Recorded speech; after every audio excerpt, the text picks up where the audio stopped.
Enid, don't be laughing at me. You should be an expert to be able to tell then. You should see that from a distance. I'm just stepping, and as the song that my daughter shares with me is, I'm just going to drink my water and mind my business. Sex. Like, for what? For what? After 3 dates, what can you know?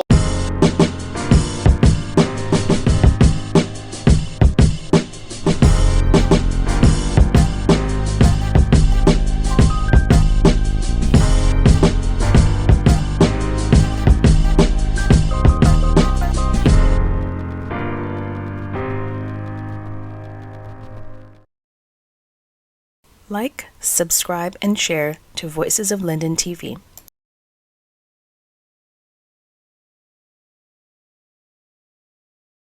Welcome to another edition of the Let's Talk Show. I'm your host, Andrew James, and today I'm pleased to have with us in studio a few lovely ladies. First of all, we have Sandra, aka Ebony Princess from the UK. Sandra is the owner-operator of Gems, and we will be hearing from her a little bit later on. And we have one of our returning guests, Miss Enid Ocasio. Enid is a very good friend of mine, and she's the owner-operator of Enid Ocasio All You, What It's All About. And of course, we have Nataile from the UK. Nataile is one of the founding members of the SASS Group, operating out of the United Kingdom, which strives to connect singles all around the world. So let's just get right into it. Our first guest tonight is going to be Sandra. Sandra, can you tell us a little bit about Hidden Gems, when it started and what it's all about, please? Okay, hello everyone. Hello to listeners and my fellow hosts, co-hosts or panel. Welcome everyone. So yeah, Hidden Gems is something that I birthed on the beach. It was an idea about uncovering successful leaders who are really unknown out there. So maybe unsung heroes, you could call them that.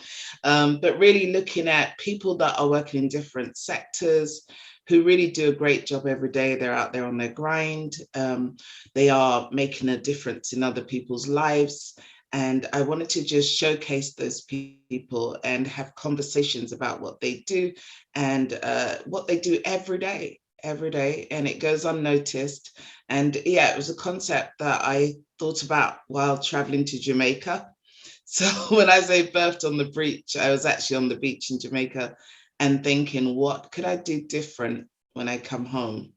Because there's one thing being in the sun, but there's another thing when you think, actually, I got to come back to the cold. What would I like to do long term to make a difference to myself? And out of that came Hidden Gems. So thank you for sharing with us, Sandra, of course.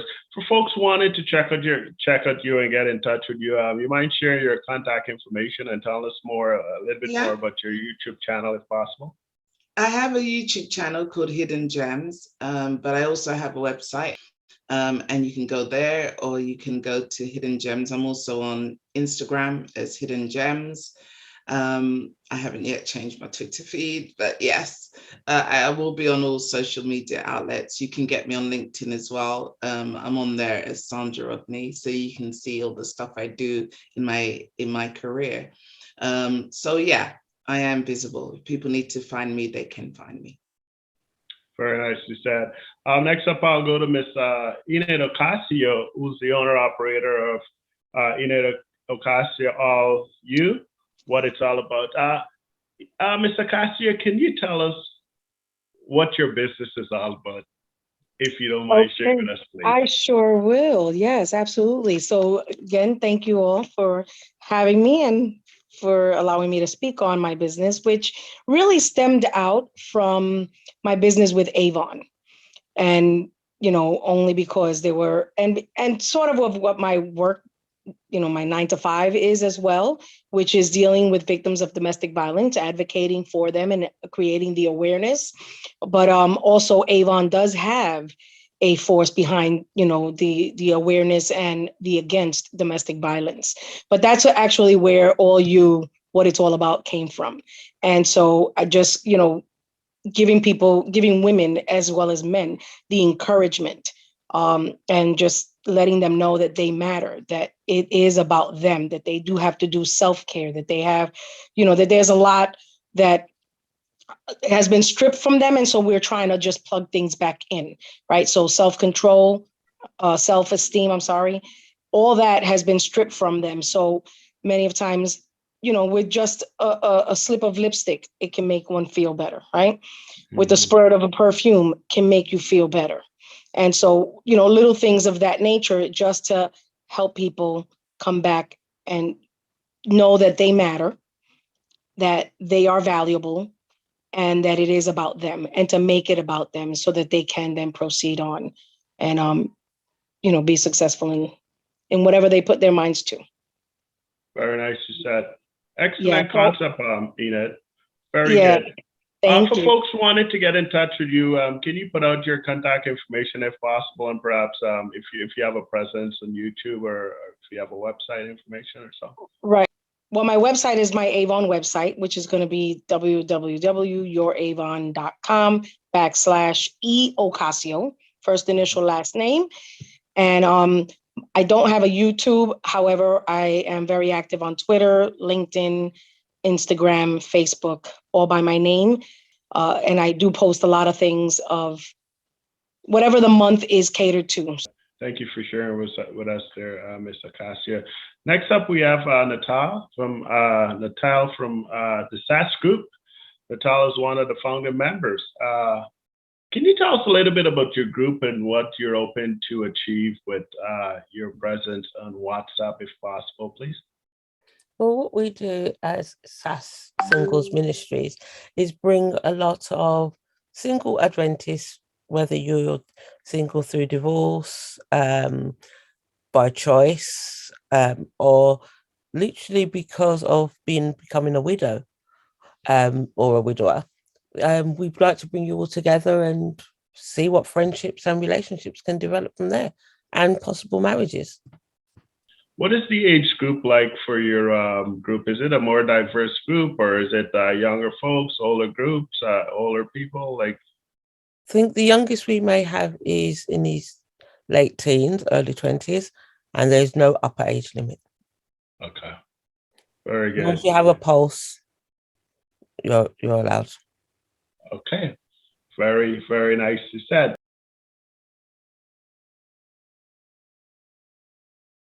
What's the definition of a relationship? Anyone? Go ahead, Sandra. A relationship to me is just a connection. Essentially, it's a relationship between two people. It can be related to family because of blood, or it can be because of marriage, or it could also be a romantic relationship in some sense. But it's a spiritual, it's a social, it's a physical connection between two people. So is it fair to say, Enid, a relationship starts, I guess it's the start of a friendship that can potentially lead into something else?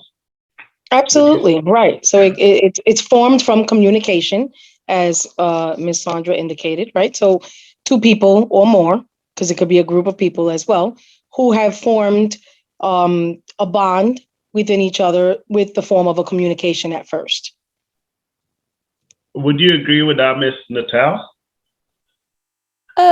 Partly. I would also say that a relationship doesn't actually have to be between people. You can see relationships between animals. You can see relationship between human and animals. Of the relationship that you have with anything. So it could just be two things coming together. But as it relates to your SASS group, I don't think you have animals in the group. I think it's all... Oh, no. I only know of 2 dogs in the group, but they're definitely not in a relationship. Okay. Early on, you said you're open, your intention with the group is to bring, I don't know if I got it right, single Adventist individuals together with the intention of developing a Friend. friendship, right? Yeah. That could potentially lead to marriage. Yes. So fundamentally, what you're saying, without saying it, is that relationships start as a friendship in your group, and it can potentially become one of a sexual nature, if I may. And we prefer you to get married first. And why is that? Because it's what our beliefs are. We do believe in not having an intimate relationship before you get married. But earlier you said that some of the folks in your group, they've already been married, they've been divorced, or they've lost a loved ones and so on. Yeah. You're still suggesting, again, you should get married again before you do the do. Yeah. All right. Okay, Sandra, do you agree with this concept? Well, it's the rules of engagement, isn't it? So every organization will have its own rules for engagement. And so I think in the SASS Group, those are the rules. And I guess people decide, because they're adults and according to their faith and their beliefs, whether they want to follow that guideline. There is, there's intimacy which isn't sexual. I think people always think the only intimacy that exists is a sexual one. So just to say that, yeah, there are different rules for every group, every organization. And the rules are about physical intimacy. But there are other levels of intimacy that people overlook when they hear no physical intimacy. There is still spiritual intimacy. There is intimacy in building relationships, because you can't really build a relationship with someone to a point where you're going to get married to that person unless there is a level of intimacy, either, I'm understanding who you are, I'm socially connecting with you, and that gives me an idea as to whether a physical relationship or a spiritual relationship, which takes a relationship to the next level, can actually take place. So I think, let's not get stuck in terms, because I think as human beings, we relate on lots of different levels. I think all that's happening is that in this particular faith, they're saying, well, let's leave that until after you've actually made a commitment to God and to each other. And that would be the right time then to be physically intimate. But there are other levels of intimacy that I'm sure take place before the actual marriage. Let me jump over to Miss Ocasio. What's your perspective on that concept? I know you're an Adventist, and that's the only reason why I'm asking. Right. Well, I mean, the word of God is the word of God. It stands true in all forms, ways, and fashions. And I agree with the ladies on every single point that they've made. There are different levels of intimacy. It's not necessarily of a sexual nature. You can be walking down the street and holding hands. That's intimate. Hugging each other, that's also intimacy. So I totally agree. And yes, receiving your blessings before, jumping into a category that is deemed to be very sacred. Nice concept. Okay, thank you.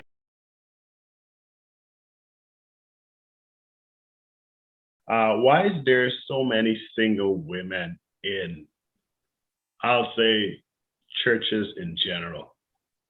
But that's an assumption. That's an assumption that the women in the church are all single. Just because you don't see them with somebody doesn't mean they're single.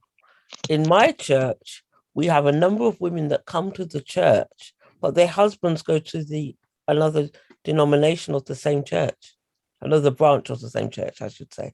So you can't always assume that the person is single. But then again, and I think Sandra might want to agree with me, or Mr. Ocasio or someone, you could be married and be single. How? Because you are you're married as a union, but the connection is not there. Oh, And yeah. Yeah, I I can agree on that.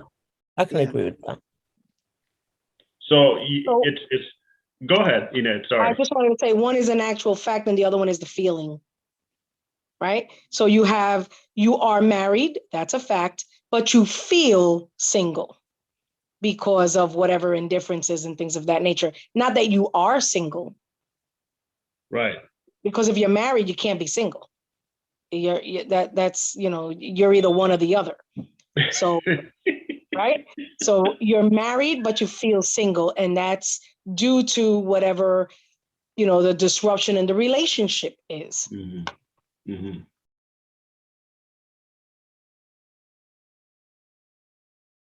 Tying back to your Avon's business, what are some signs of sexual abuse in relationships? Because I mean, look, the fact of the matter is, you could have two perfect couples. They're going to their religious organizations, it'd be in a mosque or a temple or wherever they choose to worship, or a church, and there's they're putting up a facade when they're out in public, but behind closed doors, the love is quite not there. And a lot of people are not bold and courageous and comfortable enough to have these kind of conversations. What are some of the signs of sexual abuse in relationships?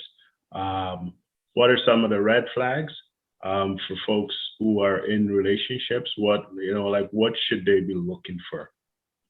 Okay. Well, it is individualized, right? So, excuse me. What I mean by that is, if an individual is being asked to have sex and they don't want it, and it still happens and it's unwanted, that's sexual abuse. Also, forcing someone to have sex is also, now, and the reason why I said it's an individualized thing is because people who are married, and you would think, that the sexual part of it should be an automatic because you're married, right? Well, no, it's not. If somebody is forcing you to have sex, it's a sexual abuse, even within the marriage. It wasn't always that way, but thank goodness for the laws that do evolve. It is something that is practiced now since the year of 98 till present time.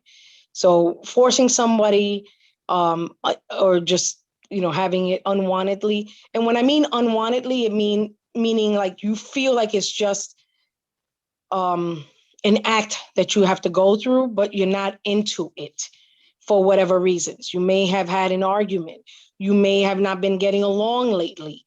And so these are the things that are occurring, which to you don't feel like it's, it's not that passion anymore. It's not that intimacy that you had from before. So it's something that is like somewhat forced. It's an act that you are not welcoming, that is unwanted. I got you.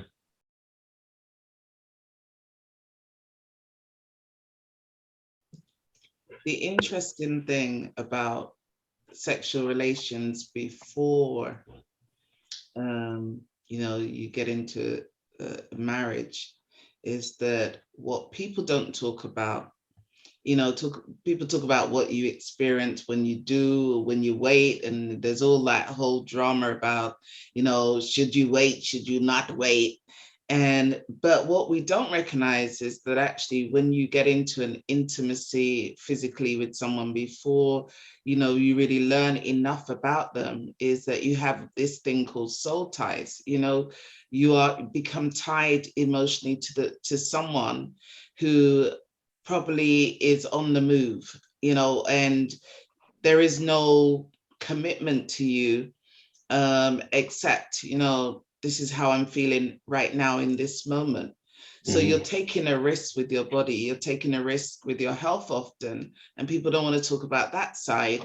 So yes, there's a risk, that after we get married, I know of lots of disaster stories where, someone is financially in a bind of some issues going on that the person was not aware of, and they got married to the person. Pretty much the marriage ended on the wedding night because of all the lies and stuff. But that can happen anyway. And, you know, it can happen if you're living with the person that you discover all these things. But I think in a Christian committed relationship, what we're hoping is that people will do the work beforehand, go get counseling together, because, you know, we're coming from two different lives. And during our time on this earth, we're going to be having different experiences, some positive, some negative. There's a lot of learning to be done. And I think people just don't appreciate that when we come from two different parts, spaces, you know, we're programmed differently. We are different. And that difference is coming together in one unit. And so to bring it together, there's a lot that we need to know. And sex is not just the one thing, which I know men are more like, well, yeah, I want to know the intimate thing. You need to know more than that. There's a lot more that you need to say, look, don't focus on just that one element, because you may miss some really important things about the other person that will destroy that relationship long term. So take your time. There is no rush. People want to, I hear now that guys are saying after 3 dates, I need to have sex. Like, for what? For what? After 3 dates, what can you know about the person you're getting into bed with? And what do you want to know after 3 dates that, you know, you cannot wait, you know, over time to get to know, to understand who you're also in this situation. You know, what are your feelings emotionally, socially, you know, mentally? You know, sex is in a relationship. Sex does not equal relationship. It takes time to build that. You need to build trust. You need to build so much. And we say take the time, and I totally agree with it.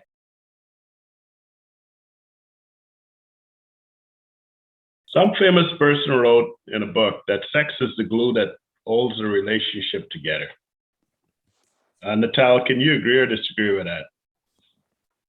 Disagree. Ms. Ocasio, please. I would say it's an accessory.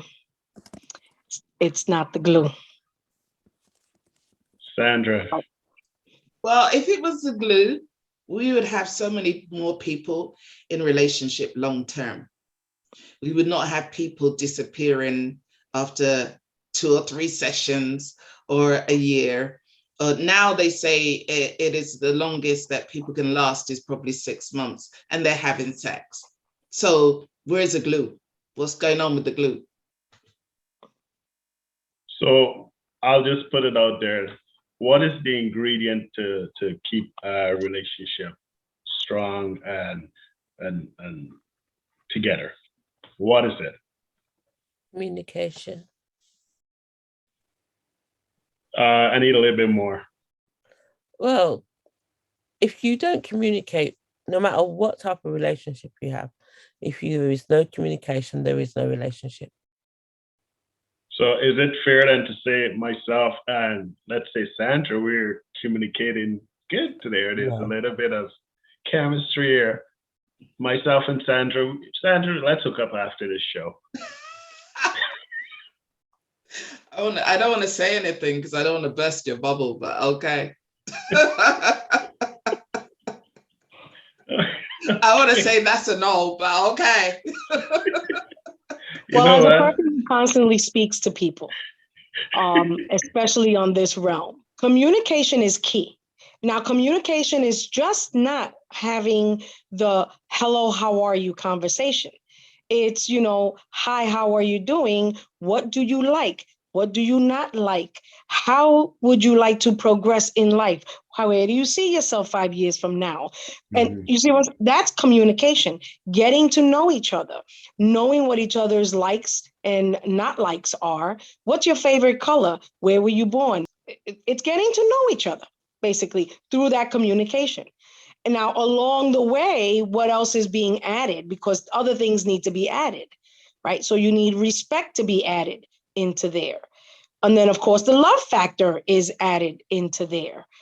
And, you know, as you progress, it just, as time goes on, other things get added into it. In the meantime, communication always stays. Everything else is included, but communication is key. It's right in the center, right? So to us, I would say our center is our faith, our, who we believe in, and then everything else is around. In the relationship, our center is that communication, and everything else is around it. Okay, nicely said.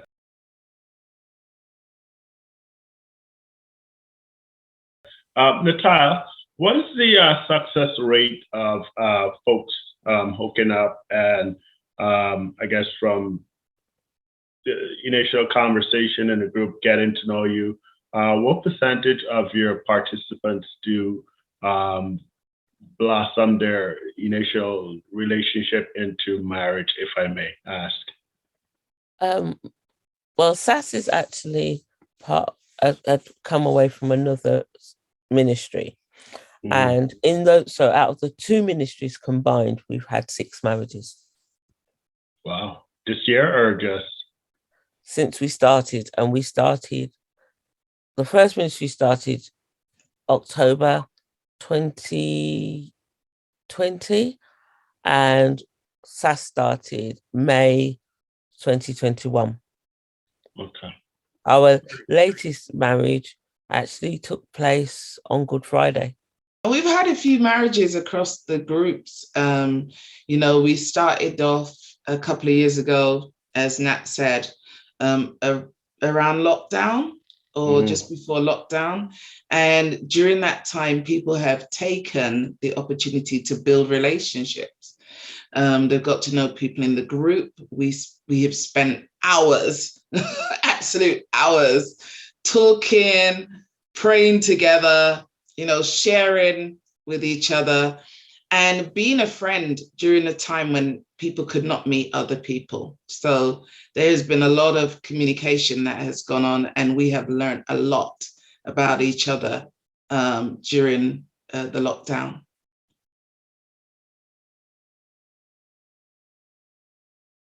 Enid Ocasio, I know you do have some background in law enforcement.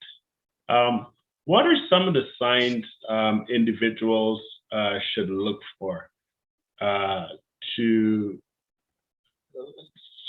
act as a warning signal that, this is not going well, I should get out, I should escape before it gets into some kind of, I guess, abusive situation? Or what are some of the signs?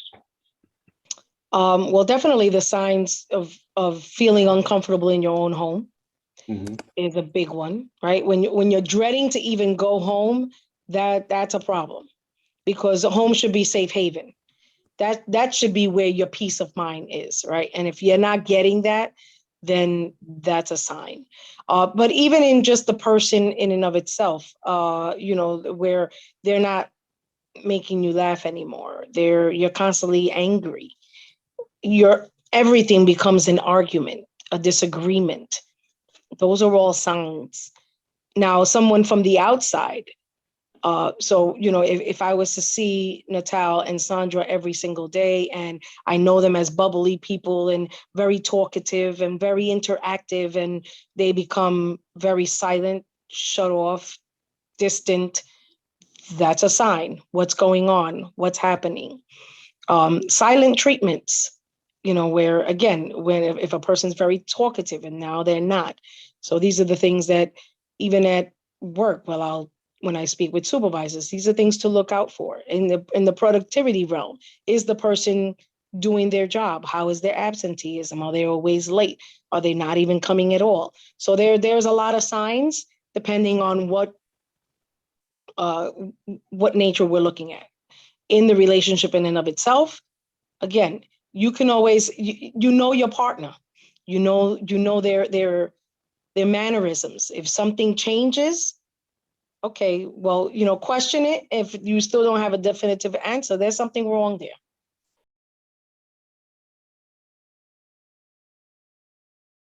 We're just bunching up against time. I got a question about cheating. I'm sure we've all been cheated on. I've been cheated on from the tender age of 7. Enid, don't be laughing at me. You should be an expert to be able to tell then. You should see that from a distance. I hope the little girl that broke my heart at the age of 7, I hope you're watching. Look at me now. I got all these ladies, I'm talking, I'm having a good time. You really lost out. Sandra, what are some signs of a cheater? Wow. I think the signs are always there, but you've got to be an observer of people. And I think if you have been cheated on many times, then maybe your observation skills are not as good as they should be, all right? Because there is always a pattern. There's a pattern of behavior which shows that that person is not taking a straight path. And it could be just silences, like you say, disappearances, things that are just irregular in the normal pattern of communication between you and that person. And it isn't always the physical things. It could be, the energy you're feeling between you and that person just changing and shifting. The person not really being able to focus in the relationship. You never feel like me and you are having a one-to-one. It feels like you're distracted. You're always distracted. Well, why would you be distracted when there's me here? Like, what's going on? So to just not always to be like almost paranoid about, what people are doing and where they are, but to notice and be present to what the relationship is and how it has grown. And that's one of the reasons why we say to people, take your time, because building communication is not easy. Understanding those patterns is not easy. It takes time to actually see, observe, and see where people are going and to notice whether that really works for you. And then to address it, because people have different reasons why things happen as well. So there are excuses and stories and whatever, but you got to get through all of that, as well, to get into the real me and the real you. And do we connect, or is this a story that I'm making up about something that isn't real? It's only real to me, but not to there you go. The cheating, I think, physically happens much sooner than we think. Like the disconnect happens before the physical disconnect. And so it's to just notice when that happens, be aware. And we're spiritual people. I pray. And I think when you're in a relationship, you pray more than once a day or twice a day. You better pray about 10 times a day. Because I think sometimes you need those extra pair of eyes, which if in a spiritual sense, that's what we believe God does for us. So actually allowing God to let you see what you're not seeing is important. What is it that I'm not seeing? Am I so emotionally connected to this person that I can't see anything else about who they are or what they're being? And that emotional thing that we get into the bubble often cloud the eyes, and you need to be careful that actually I'm still present here. I'm still observing you, and I'm still seeing what I see. A lot of us make it up, right? We don't see things and we start making it up. Oh, they did this because of this, and they did that because of that. And, yeah, really, maybe you start even doubting yourself. Trust yourself, because what you see and what you feel is real. And then act if you need to act. The other thing is to act, because a lot of people don't act. They stick around with foolishness for a long, long time. And then when they act, often it's too late. They're like, oh, I've been cheated on. But okay, you knew. Maybe 3-4 months ago, you knew the disconnect had happened. You just didn't want to believe it.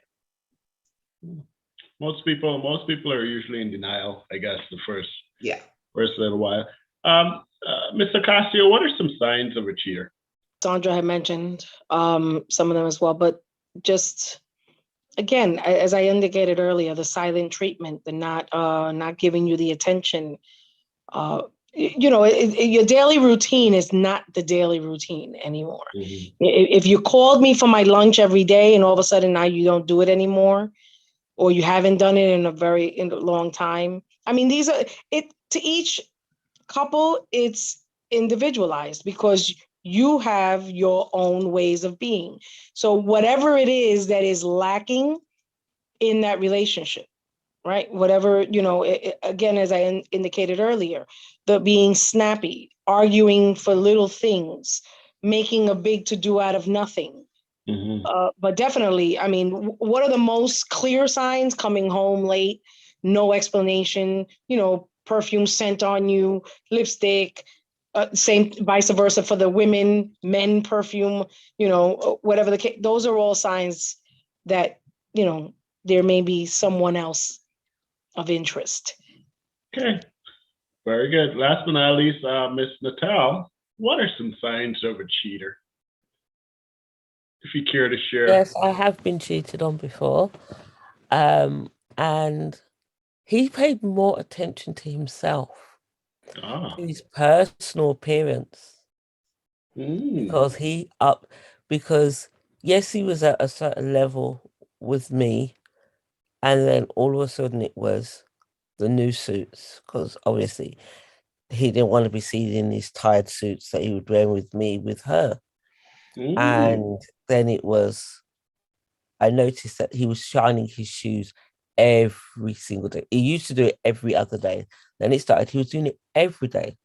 Right. And then he stopped wearing his favorite aftershave and started wearing this random aftershave, which it was like, why have you bought that? But that was what she had bought him a bottle, and that's what he started wearing because he was showing appreciation to her. Then we'd go out and he would be very attentive. He'd be a Jekyll and Hyde. It was very Jekyll and Hyde with him.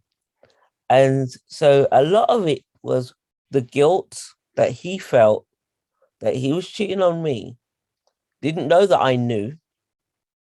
So I just let him continue for as long as I felt to be wicked for, and let him continue tying himself up, continued telling me all these different stories of where he was going when I knew it wasn't true, until I decided to confront him. Wow. Well, I'm sorry to hear that he cheated on you.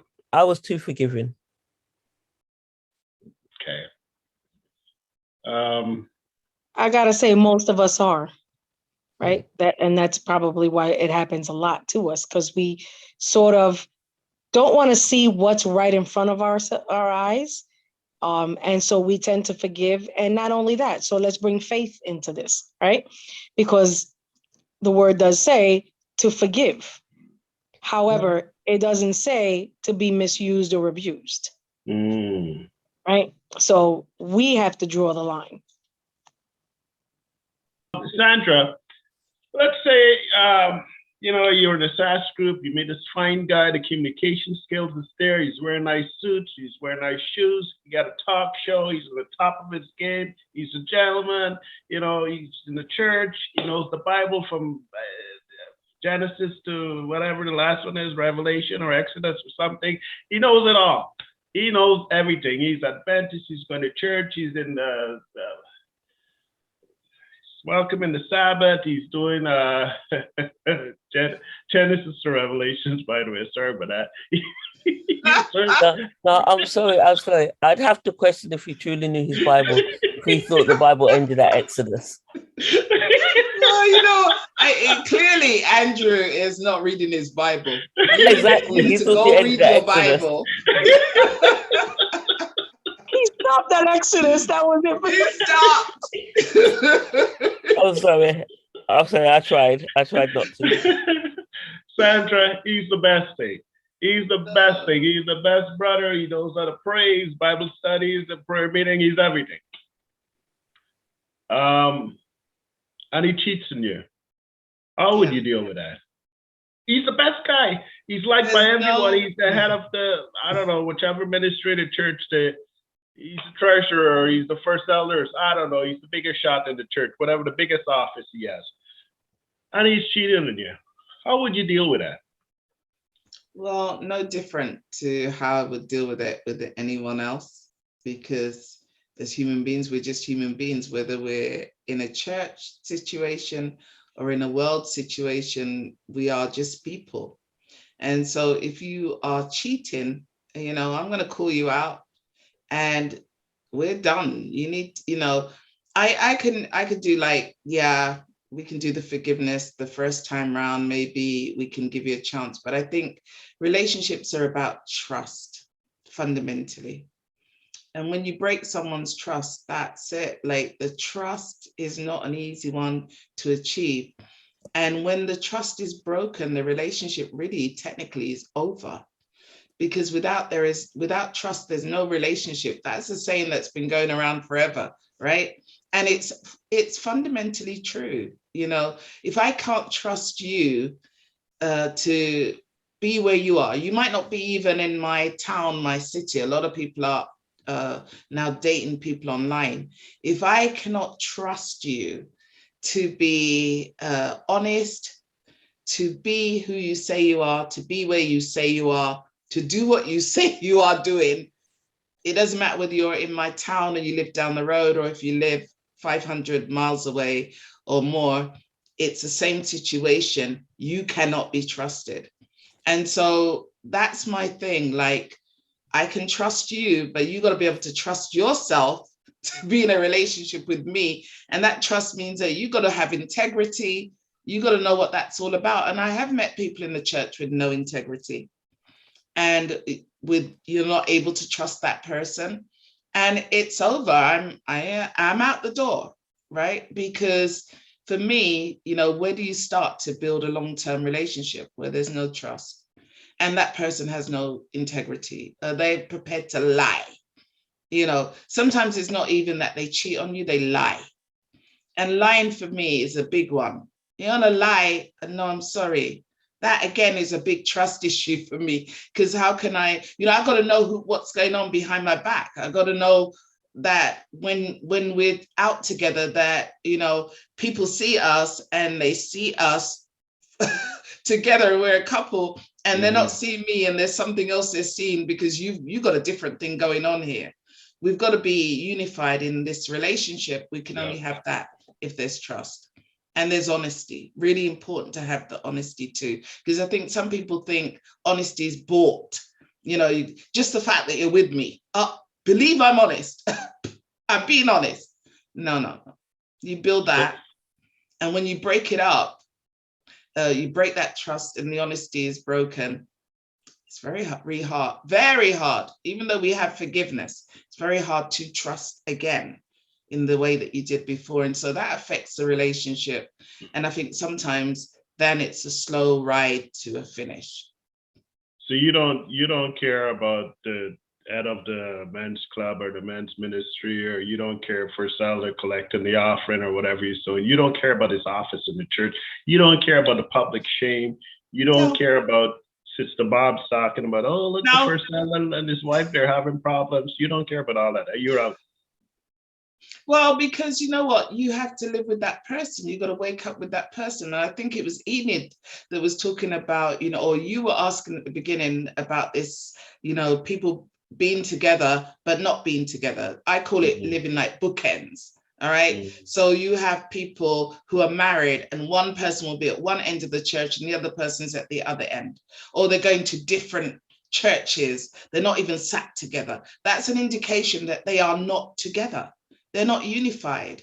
And it's a face thing that's going on. And I'm not in that. I don't like the fake experience. Either we're together and it's authentic and it's real and there's integrity there and we love each other genuinely, or else let's leave it alone. This life is too short for foolishness. Nicely said.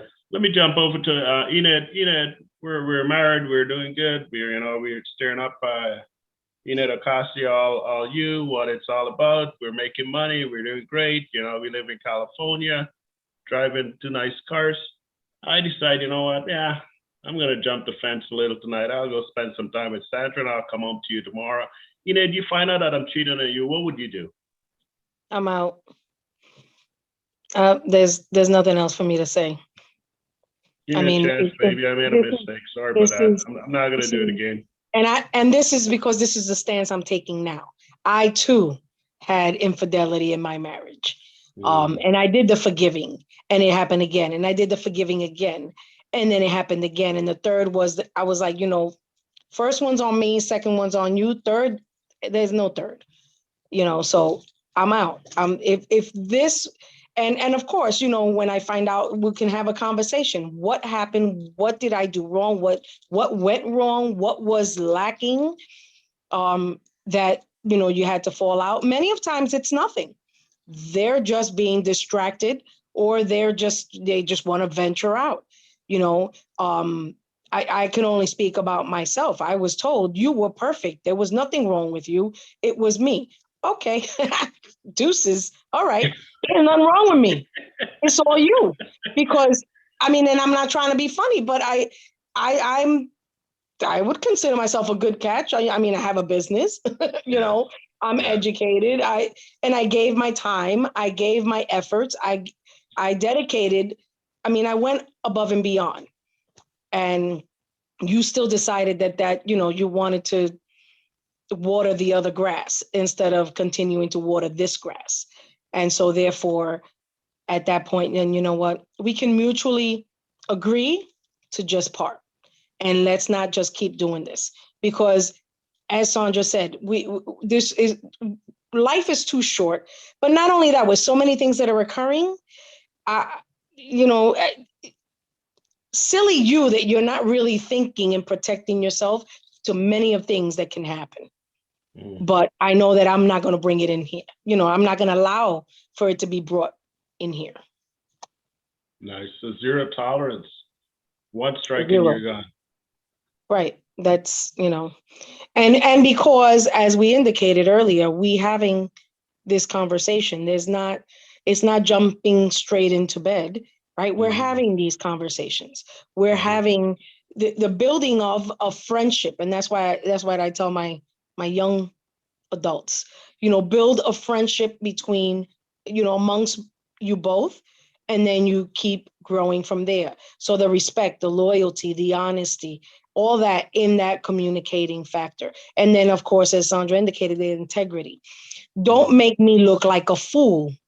When we're going places, everybody's, why? Because they saw you doing something with somebody else, but now I'm, like that. No, he's going to make me look like the queen that I am, as well as I'm going to make him look like the king that he is. And that's what, and if somebody is not, if somebody's taking our crown away some way, form, or fashion, or shifting it, we address it. But if it comes to the point where it's infidelity in the relationship, I'm out. Yeah, man. Nicely said. Someone watching this video today, if you're thinking about cheating, just think about the effect that cheating has on individuals. It being a guy, his wife cheating on him, or a wife cheating on the husband, or whatever, same partners or whatever you're doing. Don't cheat. It's you've heard it from these ladies tonight. Don't cheat. It's not good. It's very bad. Nataile, last but not least, are you staying or are you going? I'm gone. Are you going to shake him down, or are you just going to step in the name of love? I'm just stepping. No, I'm just stepping. And as the song that my daughter shares with me is, I'm just going to drink my water and mind my business.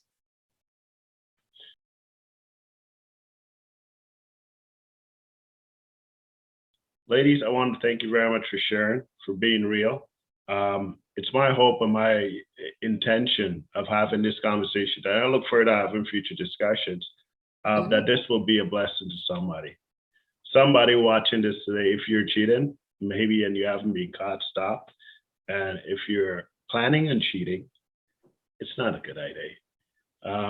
I don't see anyone here tonight that says they're going to give you an exemption, or you're going to accept your apology. And it doesn't matter who you are, don't cheat. I think we'll leave it there. I'll just ask for some words. Enid, anything in closing before we say goodnight?